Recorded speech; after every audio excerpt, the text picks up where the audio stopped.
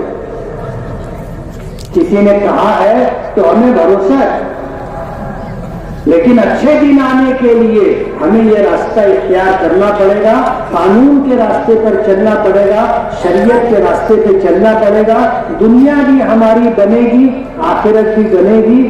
اللہ تعالی ہمیں عمل کی توفیق عطا فرمائے۔ وآخر دعوانا